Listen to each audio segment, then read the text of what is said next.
పోతరాజు కూడా ఉన్నారు, ఆయన వెళ్ళిపోతారు. ఒక్క నిమిషం ఆయనతో మాట్లాడిస్తాను నేను, మీరు లైన్ లో ఉండండి. పోతరాజు గారు, what is your version? Me version ఏంటి? అంటే బాలు నన్ను ఏం టాస్క్లు ఇవ్వలేదు, నా టాలెంట్ చూడలేదు, ఎగతాళి చేసి పంపించారు, నవదీప్ మీద మాట్లాడుతున్నారు. మీ వర్షన్ ఏంటి? సేమ్ నాకు లిటరల్లీ అదే జరిగిందన్న. నేను స్టేజ్ మీదకి వెళ్ళాను అరౌండ్ 11:30 11:45 పిలిచారు నన్ను. సో వాళ్ళు మొత్తం ప్యూర్ మార్నింగ్ నుంచి చేసి డల్ ఉన్నారు. ఇప్పుడు మనం మార్నింగ్ నుంచి డ్యూటీ చేసి 10 మందిని చూసి రకరకాల క్వశ్చన్లు అడిగి ఎంతగానో డల్ అవుతాం. నేను అదే ఫేస్ చేసిన తర్వాత నేను వెళ్ళి అంటే జోష్ క్రియేట్ చేద్దామని హలో నవదీప్ అన్న నమస్తే అని చెప్పి కొంచెం అక్కడ జోష్ క్రియేట్ చేశాను. అందరూ ఓకే నవ్వారు, యాక్టివ్ అయ్యారు. అక్కడ అయిపోయిన తర్వాత చీమికి గారు నాతో వచ్చి నన్ను బిగ్ బాస్ లో చూసావా అని అడిగింది. బిగ్ బాస్ మేబీ సీజన్ 3 అనుకుంటా, నేను మేబీ చూడలేదు అని చెప్పాను. బిగ్ బాస్ లో నీకు నచ్చింది నా గురించి చెప్పు, పొగుడు అంది. బిగ్ బాస్ లో నేను చూడనప్పుడు నేను ఎలా పొగుడతాను చీము గారు చెప్పండి. One more thing, Bigg Boss policy ఏంటి? ఏదున్నా స్ట్రైట్ గా క్లియర్ గా ముక్కు సూడిగా మాట్లాడడం అనేది బిగ్ బాస్ పాలసీ. సో నేను ఆ క్యారెక్టర్ కూడా అలాంటిదే. సో నేను ఏదన్నా మొక్క మీద మాట్లాడా, మిమ్మల్ని చూడనప్పుడు నేను పొగడను అని చెప్పేసి అంటే స్టేజ్కి వెళ్ళిపోయింది అన్న. స్టేజ్కి వెళ్ళిపోయిన తర్వాత స్టేజ్కి వెళ్ళిపోయి బిర్రగా ముఖం పెట్టి ఏంటి రా వెళ్ళిపోతున్నా సరే అక్క రాక ఎందుకు పిలవరా అని చెప్పేసి రిక్వెస్ట్ ఎందుకు అడుగుతుంది. ఓకే వీళ్ళు రిక్వెస్ట్ చేయాలి కదా అని రిక్వెస్ట్ చేసి పైకి తీసుకొచ్చా. వెళ్ళి నవదీప్ గారు జడ్జిమెంట్ తీసుకురారా అని చెప్పింది. అంటే నవదీప్ గారు జడ్జిమెంట్ వెళ్ళి పెట్టుకుంది, హోల్డ్ లో పెట్టుకుంది, కూర్చుంది. నవదీప్ గారు నన్ను అడిగారు, పోతురాజు నీ గురించి చెప్పండి. నా గురించి పోతురాజు విజయవాడ దగ్గర దేశం గ్రామంలో నాకు మిడిల్ క్లాస్ ఫ్యామిలీ, నేను యాక్టర్ అవ్వాలి నా కోరిక, ఇట్లా ఫోన్స్ నా ఫ్యామిలీ బ్యాక్గ్రౌండ్ మొత్తం చెప్పాను. అంటే ఒక నా గురించి చెప్పమన్నది చెప్పాను. సో నేను ఎందుకు బిగ్ బాస్ కి వెళ్ళాలి అనడానికి రీజన్ కూడా చెప్పాను. నాకు తల్లి అంటే చాలా ఇష్టం అన్న. ఆ తల్లి నన్ను ఎప్పుడు లైఫ్ లో ఇంతవరకు ఇంటి చేయి నా పక్కన చేసి వీడి చేసి కోరిక కోరలేదన్న, నా లైఫ్ లో కోరిక కోరలేదు. అలాంటి తల్లి ఎవరి త్రూనో బిగ్ బాస్ మీ ఓడిని ట్రై చేయొచ్చు కదా అని మాట్లాడి, ఎవరితో కదా మా చెల్లి టీవీ చూస్తుంది పక్కింట్లో, చూసి అడిగింది టీవీ ట్రై చేయొచ్చు, బిగ్ బాస్ ట్రై చేయొచ్చు కదా, నాగార్జున గారు సామాన్యులకు అవకాశం ఇస్తున్నాడు కదా, మనం కూడా సామాన్యులే కదా, ఒకసారి ట్రై చేస్తాను అన్న అంది. ఏంటంటే నా లైఫ్ లో ఎప్పుడు అడగలేదని అమ్మ కోసం డిసైడ్ అయిపోయి అన్న అప్లై చేశా. అమ్మ అదృష్టమో అమ్మ బ్లెస్సింగ్స్ అప్లై చేసిన ఫస్ట్ టైం నాకు 3-4 years నుంచి అప్లై చేసిన అందరూ రిజెక్ట్ అవుతూనే ఉన్నారు. ఇప్పుడు రిజెక్ట్ అయ్యారు నాకు తెలిసిన ఫ్రెండ్స్ కూడా. నాది ఫస్ట్ టైం అప్లై చేసిన, ఫస్ట్ టైం సెలెక్ట్ అయింది, డైరెక్ట్ టాప్ 50 లోకి వచ్చేసి అంటే గోల్డ్ డ్రాప్ త్రూ. ఒక్క నిమిషం బాలు మాట్లాడుతారు కానీ, ఒక్క నిమిషం. అంటే ఆయన వెళ్ళిపోతారు, పోతురాజు వెళ్ళిపోతారు, ఆయన మాట్లాడించి పంపించారు. ఇంకొక విషయం సార్, నేను ఏమంటే నవదీప్ గారికి నేను నచ్చలేకపోయింటా, ఆయన రెడ్ లేపిండు. బిందు మాదిరి గారు అభిజిత్ గారు గ్రీన్ లేపుతుంటే రెడ్ లేపమని చెవులో చెప్పి ఎందుకు ఆపించారు సార్? ఆయనకి ఏం అవసరం ఉండే? నవదీప్ గారికి ఏం అవసరం ఉండే? మీరు వీడియో చూడండి, మీ జెన్యునిటీ నాకు నచ్చింది ఉప్పల్ బాలు, మీ జెన్యునిటీ నాకు నచ్చింది బాలను గ్రీన్ లేపుతుంటే లేపకుండా చేశారు సార్ నవదీప్. ఓకే రాజు మీరు కంటిన్యూ చేయండి. బాలు మీద మాట్లాడుతున్నారు. అలా జడ్జిమెంట్ అనేది ఆవిడ అది కాగడం అనే జడ్జిమెంట్ ఇచ్చే కాగడం అనేది తీసుకుని తన దగ్గర పెట్టుకుంది. నేను ఇలాగే ప్రాసెస్ చెప్తూ ఉన్నా. అమ్మ గురించి లిటరల్లీ వచ్చాను. At the same time as actor గా ఒక డాక్టర్ కి ఒక బిజినెస్ మ్యాన్ కి అంతగా యూజ్ అవుతుందో లేదో తెలియదు కానీ బిగ్ బాస్ అనే ప్లాట్ఫామ్ కొన్ని కోట్ల మందికి యాజ్ యాక్టర్ గా నేను వాళ్ళకి దగ్గర అవుతాను విత్ గోల్డెన్ ఆపర్చునిటీ. సో నాకు కూడా యాజ్ యాక్టర్ గా కావాలి. దానికి ఇప్పుడు అట్ నౌ బిగ్గెస్ట్ రీజన్ ఏదైనా ఉంది అంటే బిగ్ బాస్ వెళ్ళడానికి అమ్మ తర్వాత నాకు ఏదైనా చెప్పి ఇలా క్లియర్ గా చెప్పేసాను అన్న. వెంటనే అసలు కనీసం నవదీప్ గారు ఎంత కొంత రియాక్షన్ ఉందేమో కానీ బిందు మాధవి గారు రియాక్షన్ లేదు, అభిజిత్ గారు రియాక్షన్ లేదు. వాళ్ళు డల్ అయిపోయి ఉన్నారు. వాళ్ళు ఒకటే నేను అక్కడ కోరుకునేదన్నా, మీరు డల్ అయిపోయినప్పుడు మీరు కట్ చేసేసి రేపు రమ్మంటే వస్తాం. 3 days వెయిట్ చేసాం. 3 days పొద్దున్న 8 వచ్చి నైట్ 1 గంట వరకు కూర్చోలాగా ఒక రూమ్ లో కూర్చున్నాం. మాకు కూర్చున్న వాళ్ళు ఇంకో 4 రోజులు రాలేమా? మీకు అంత టైడ్ ఉన్నప్పుడు మీకు అంత ప్రాబ్లం అయినప్పుడు మళ్ళీ ఇంకోసారి పిలిపించాలి, ఇంకో రోజు పెట్టాలి, ఇంకో 3 days పెట్టండి వస్తాం. అంత మీ ప్రాబ్లమ్స్ అని మా మీద ఫేస్ చేసి అసలు ఏమి క్వశ్చన్ అడుకోండి. రాజు అక్కడ జరిగిన డిస్కషన్ లో అంటే ఫస్ట్ ఎపిసోడ్ ఏం చూడలేదు, బట్ కొన్ని ప్రోమోస్ ఇవన్నీ చూస్తున్న టైంలో మీ డిస్కషన్స్ అవుతుంటే ఒక ఎపిసోడ్ ఏమో చూసాను నేను. సో కొంతమంది రాగానే వాళ్ళతో టాస్క్లు చేయిస్తున్నారు, కొంతమంది లైక్ మొదట వచ్చిన అమ్మాయితో షూ కడిగించడం ఇలాంటివి జరుగుతూ ఉన్నాయి. సో మీకు ఆ టాస్క్లు ఇచ్చారా? ఏదైనా డైరెక్ట్ గా జస్ట్ ఇంట్రడక్షన్ మాత్రమేనా, టాస్క్ ఇచ్చారా?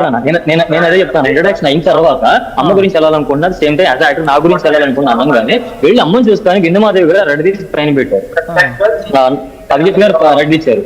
సో నవదీప్ గారు ఇవ్వాల్సిన ఏదైతే ఉందో ఆ జడ్జిమెంట్ అనేది ఈవిడ శ్రీముఖి ఇచ్చింది. ఎందుకు ఇచ్చింది? నేను ఫస్ట్ పొగడలేదని మనసులో గ్రజ్జ పెట్టుకుని అది ఇచ్చింది. ఇప్పుడు ఆవిడ ఇవ్వాల్సిన అవసరం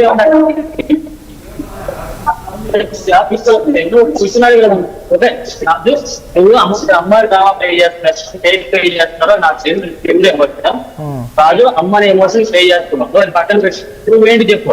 నీకున్న డిఫరెన్స్ కదా, నీకున్న కెపాసిటీ ఏంటి, నీకున్న స్ట్రెంత్ ఏంటి, నీకున్న కాన్ఫిడెంట్ ఏంటి, అసలు నువ్వెవరు? బిగ్ బాస్ దగ్గర ఏం చేస్తున్నావు కూర్చున్నాడు కదా, షాక్ పెట్టలేదు. దాన్ని రిజెక్ట్ చేస్తాను. నేను అదే బాధపడుతాను. అన్ఫేర్ గా రిజెక్ట్ చేస్తారు. టాస్క్ పెడితే ఓడిపోతే నేను చేస్తాను బయటకు. 100 పుషప్లు చేయమని చెప్పండి అన్న. 99 పుషప్లు చేసి ఒక పుషప్ చేయలేకపోతే నేను కూర్చొని బయటకు వచ్చాను. ఒక టాస్క్ పెట్టాను. నా బాధ ఏంటంటే ఒక సామాన్యుడు నన్ను అవమానించారు, నా తల్లిని కూడా అవమానించారు. అది నా పెయిన్. నేను చూసుకోలేకపోతున్నాను, ఎదుర్కొని. సో మీ మదర్ లవ్ ఎమోషన్ అవమానించారంటున్నారు అంతేనా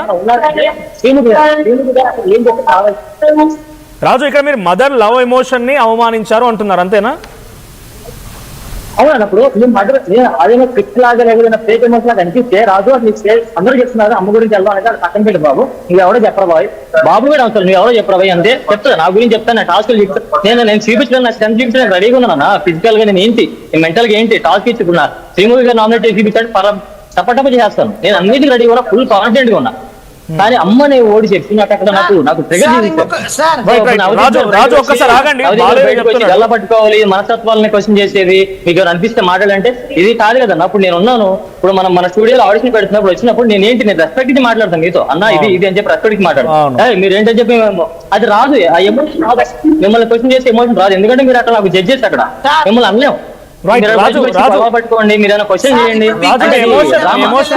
కవర్ చేయడానికి చేసిన స్కెచ్ ఇదంతా ఏం లేదు. రైట్, మీ ఎమోషన్ అర్థమైంది. మీరు ఒకసారి హోల్డ్ లో ఉండండి. బాలు కంటిన్యూ. బిగ్ బాస్ కు 150 మంది వెళ్ళారు కదా సార్.